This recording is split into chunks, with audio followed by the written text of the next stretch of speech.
Hello, I would like to share with you today uh, a word of encouragement from the book of Hebrews. I've been doing an intensive study of the book of Hebrews in the last few weeks, and the more I dig into it, the more gold that I'm finding, and it's so much bursting within me. I had to try and put some of it into a message, so I'm going to try and just draw out of the book of Hebrews some of the greatest encouragements that to be found there, and the strongest warnings as well.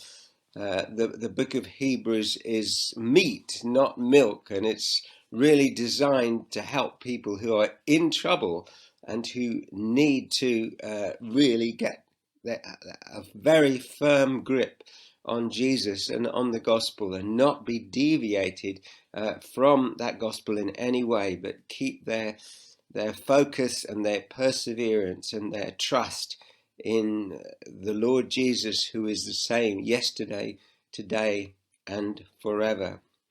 Hebrews starts by saying God has spoken to us in the past in many and different ways through the prophets, but in these last days he has spoken to us by his Son. And it goes on to say that Jesus is the perfect image of the invisible God. He's the firstborn over all creation. He is fully divine. And then, but it also goes on to say that Jesus is also fully human.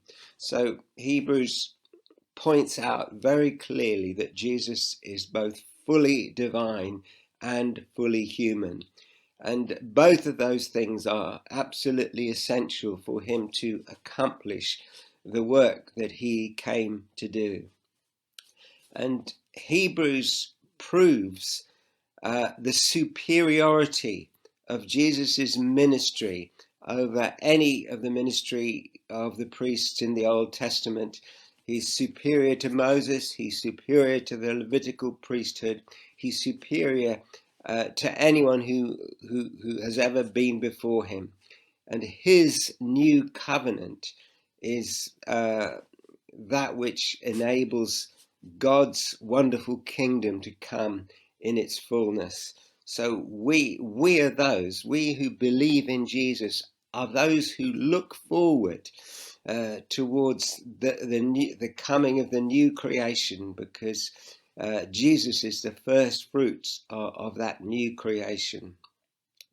And one of the key verses in the book of Hebrews is talking about the effectiveness and uniqueness of Jesus' sacrifice on the cross, where he says, "For by one sacrifice he has made perfect forever those who are being made perfect or being made holy." That through this one sacrifice, Jesus has sanctified forever those who are being made holy by him, and that's us. And it is the work of Christ, the perfection of the work of Christ, that is the main focus of Hebrews, because the people to whom he was writing were in danger of turning back to the old sacrificial system, to the old covenant, and to all its rules and regulations, rather than holding on to the grace of God in Christ. They were being tempted to turn back rather than to go on, fixing their eyes on Jesus. And for each one of us, the most important thing of all is to fix our eyes, fix our thoughts, fix all our hopes and our longings and our delight on Jesus himself, because he is the Alpha and the Omega, the bright and morning star. Jesus was absolutely clear that he did not come to earth to offer any sacrifice under the old covenant. He came to do exactly what the Father had told him to do. His sacrifice was to do the will of the Father, and it was to fulfill his Father's will and plan that he offered up his body on the cross from sin to set us free. It says we have been made holy through that sacrifice once for all. Whereas the Levitical priest keeps on repeating the same sacrifices year after year, which can never take away sin, this priest has offered for all time one sacrifice for sins, and sat down, his work completed at God's right hand. He waits for his enemies to be made a footstool for his feet. By one sacrifice, he has made perfect forever those who are being made holy. Jesus' sacrifice was once and for all. It never needed repetition because it accomplished the task of sanctifying the worshippers forever. It was a willing sacrifice, a loving sacrifice, a perfect sacrifice, unblemished, holy, and acceptable. It was perfect and it was perfectly effective. It made all other sacrifices obsolete and soon to disappear. The blood of Christ was not taken into an earthly tabernacle. It was taken into heaven itself as part of a heavenly and eternal worship. And by his death, Jesus put into effect the new covenant, which replaces the old one, which is marvelous and life-changing for everyone who believes in him. The implications for us of what Jesus has done and has achieved on our behalf are, first of all, it gives us confidence to enter the most holy place by the blood of Christ. A way has been opened for us, a living way through the curtain of his body. We have over us an eternal living priest in charge of God's house. We can draw near to God with full assurance of faith, with our hearts sprinkled to cleanse us from a guilty conscience, our bodies washed in pure water. So we need to hold unswervingly to the hope we profess, for he who promised is faithful. We need to think about how to spur one another on towards love and good deeds. We need to meet together to encourage each other as we see the day approaching. And then he goes on with his strong warnings. After his strong encouragement, he goes on to his strong warnings. If we go on sinning deliberately after we've received the knowledge of the truth, no sacrifice for sins is left. There is only the fearful expectation of judgment and raging fire which will consume the enemies of God. He says people died without mercy on the testimony of 2 or 3 witnesses if they rejected the law of Moses. How much more severe a punishment awaits those who trample the Son of God underfoot, who treat as an unholy thing the blood of the covenant which sanctified them, and insult the Spirit of grace. It is mine to avenge, I will repay. The Lord will judge his people. He says, it is a dreadful thing to fall into the hands of the living God. Then he talks about their experience. Remember how after you received the light, when you endured in a great conflict full of suffering, these were Christians who had suffered. Sometimes you were publicly exposed to insult and persecution. At other times you stood side by side with those so treated. You suffered with those in prison and joyfully accepted the confiscation of your property because you knew that you yourselves had a better and lasting possession. So he says, do not throw away your confidence. It will be richly rewarded. You need to persevere so that when you have done the will of God, you will receive what he has promised. My righteous one will live by faith. And I am not pleased with, I take no pleasure in him who shrinks back. He says, we do not belong to those who shrink back and are destroyed, but to those who have faith and are saved. When you think about the strength of these warnings, if it were not a real danger, then there would be no sense to issue such strong warnings. We need to be exceedingly careful not to take God's grace for granted and not to lose sight of the centrality of Christ and the majesty of his achievement. We need not to waste our sorrows and trials, but rather use them to deepen our trust in the Lord and his utter sufficiency. It is impossible to overvalue what Christ has achieved for us. It is essential that we take the fullest advantage of our newfound access to God's throne of grace.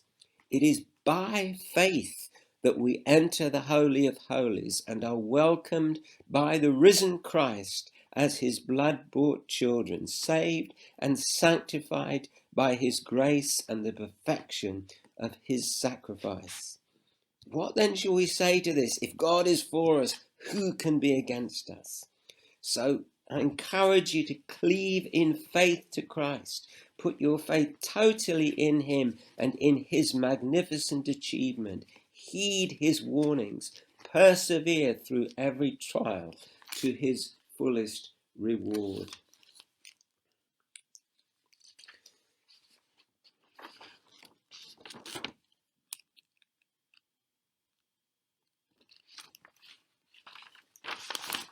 Faith is what is required above all. Without faith, it's impossible to please God. And when we look at chapter 11 of Hebrews, we see that faith always looks forward to a better reality, a reality totally ruled by God's spiritual power, his kingdom and his glory. It regards its sojourn in this world as temporary, as that of a traveller or an alien whose home is elsewhere. Faith chooses to set its heart on things above, where Christ is seated at the right hand of God. God is not ashamed to be called their God, because he has prepared a city for them. Jesus said, I go ahead to prepare a place for you. By faith, when God tested him, Abraham offered Isaac as a sacrifice. He who had embraced the promise was about to sacrifice his one and only son, though God had said to him that it was through Isaac that his offspring would be reckoned. He reasoned that God could even raise the dead. So in a manner of speaking, he did receive Isaac back from death.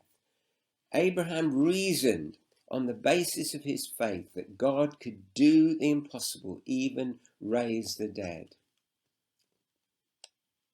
The God who asked him was also the God who stopped him. He passed the test with flying colours. You have not withheld from me your son, your only son. We can't help but see God's picture of himself as he offers Jesus for us.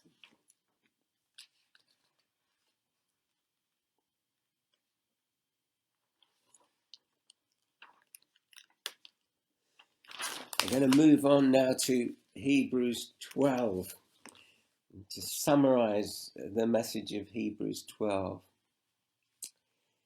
In view of the infinite superiority of the ministry of Christ and his high priesthood, the perfection of his achievement on our behalf, and the ever-present access we have to him at his throne of grace, and in view of the magnificent example of faith shown by the witnesses who have gone before us, we are called to run with perseverance the race marked out for us. We are to fix our eyes on Jesus, the pioneer and perfecter of our faith, its author and its finisher. The only way in which we will be enabled to persevere in faith and love is to look consistently and single-mindedly to Jesus, whose example and whose grace will always encourage, quicken, and strengthen us. It was the joy that was set before him, the glory he looked forward to in faith, that enabled Jesus to endure the cross, despising its shame. He sat down victoriously at the right hand of God, having completed the work his Father had given him to do. It behoves us to think carefully, to meditate on the fact that Jesus endured such hate-inspired opposition from sinners, so that you will not be knocked off course by trials, nor discouraged or dragged down by them. You have not yet had to pay the ultimate price of giving your lives for Jesus. You are being tempted to forget this word of exhortation and encouragement with which God addresses you as his sons. My son, do not make light of the Lord's discipline, and do not lose heart when he rebukes you. Two things we must not do: make light of God's discipline, in other words, ignore what he's trying to teach us, or be discouraged and become sorry for yourself about it, focusing on yourselves.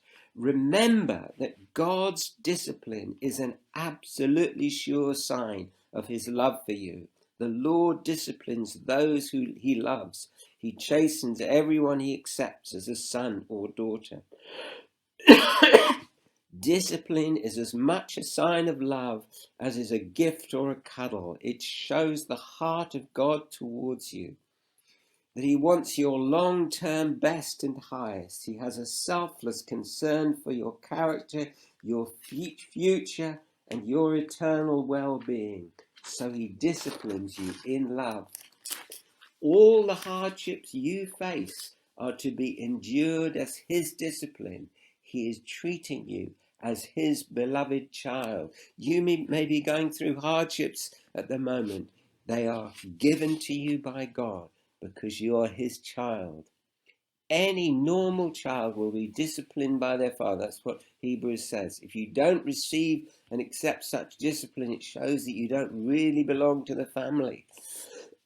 Accepting God's discipline in our lives shows that we know him as our Father.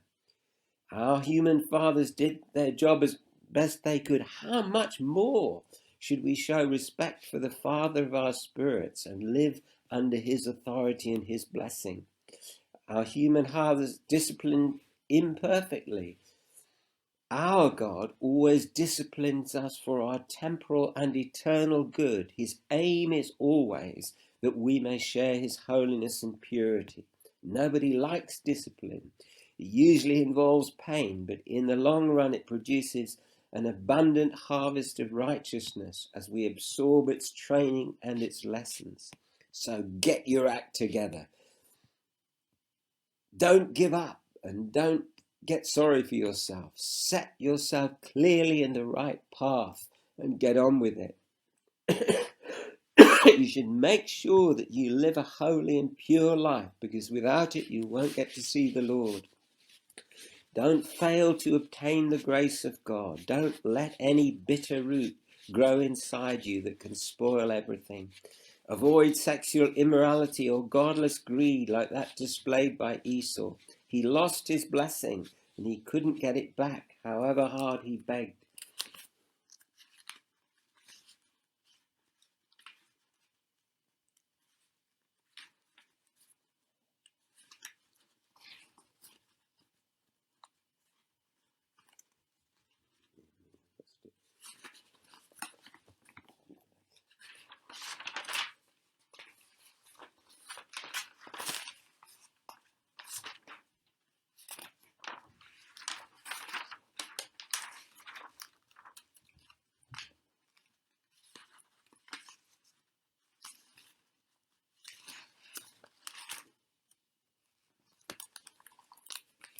Moving on now to Hebrews 12, verses 18 to 29.